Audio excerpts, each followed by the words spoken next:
Welcome to part 1.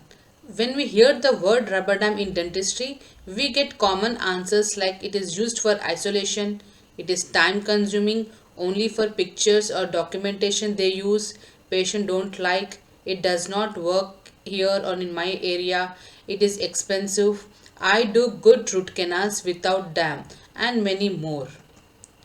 So, as few people said, they may be correct, they do good root canals without dam. But here we are looking not into the good, we want here the best. So, when we have the opportunity to do the best, why we want to compromise ourselves by doing good? So, always in the race, best is best. So it's like a tomato curry. So here everyone knows how to prepare tomato curry, but no one can prepare the best tomato curry like my mom. So there is a difference between the good and the best. Best is always best. So here we have a picture comparison where they do good root canals and here we are doing the best. So by adding this rubber dam, what are the benefits you are getting here? The first is safety, stop contamination, the quality of treatment is increased. It's a we can follow all the standard protocols. There is nothing like called as it runs, it chalta hai. Nothing like that. We can follow all the standard protocols. And if we follow the standard protocols, definitely the success rate will increase and it is worldwide acceptable. Stop cross contamination in this COVID-19 time. Rubberdam could be extremely useful in preventing COVID-19 exposure during all procedures. Rubberdam could be used to reduce the direct contact and the amount of potential infection aerosols. So let's protect ourselves from this pandemic situation by adding a small barrier called Rubberdam. So, being a starter, you have a doubt that can we achieve? Yes, definitely we can achieve. Everyone can achieve. So, to achieve something, what we have to do? Practice, practice, practice. As here, see, like stretching a body like this, it is really difficult. So, we have to set the goal like this, we have to do the practice, then definitely we can achieve. Same way, so placing a rubber dam in this manner is really difficult. It is difficult, but once you do practice, so do all single cases, every case under rubber dam, definitely you will get achieve this. So practice is practice, practice. So this is our institute where we are practicing on the models. Okay, once we are done thorough and we are performing in our patients and making them happy, they're in safe hands. Especially in this COVID time, it is the best solution for all our procedures. The difference between ordinary and extraordinary is practice. Prepare now for the future. Let's be ready. So be among the people who are the best. Role of a dentist. Being a dentist, our first thing is that do no harm. Next is increase patient comfort, thus isolation is the key. Let's see a little bit about the history.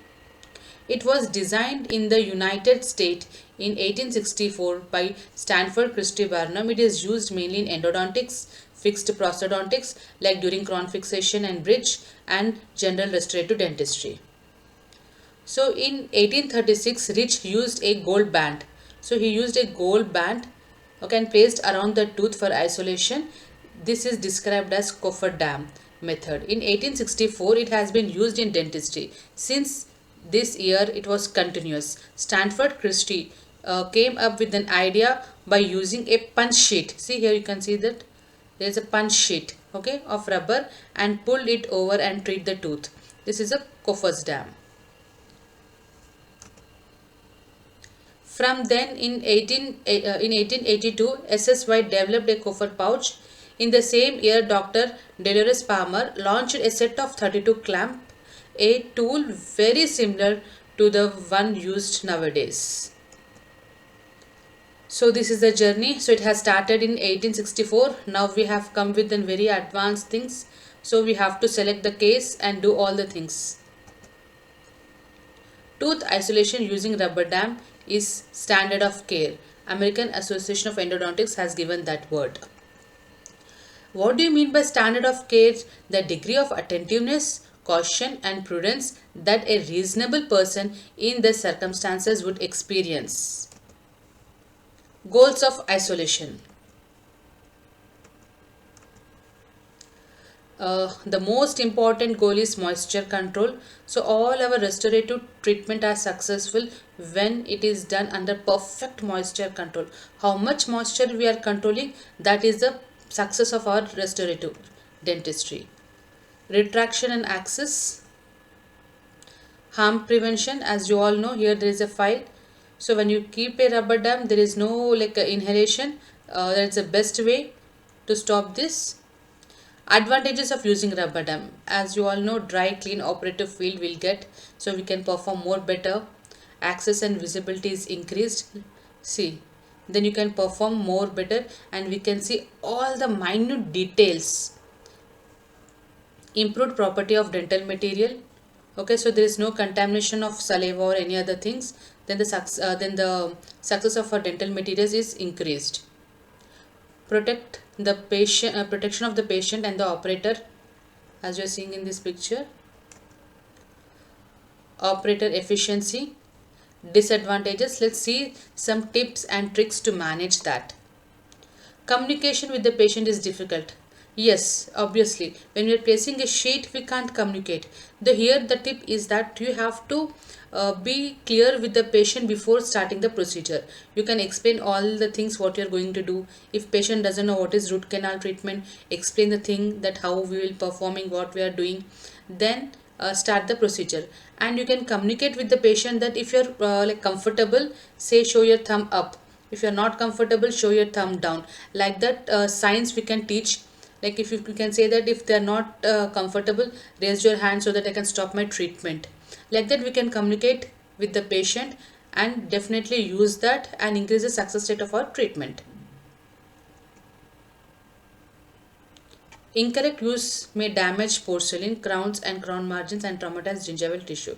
Of course, that's true. Then we have to do, as we know, we have to do practice.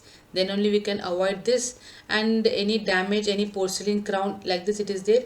If you're not sure of placing, you can select the next tooth of distal tooth of this, or else we have launched like a new thing have come into the market called as plastic clamps. That is also, we can use even that. Insecure clamps can be swallowed or aspirated, so it's always better to tie a floss. Okay,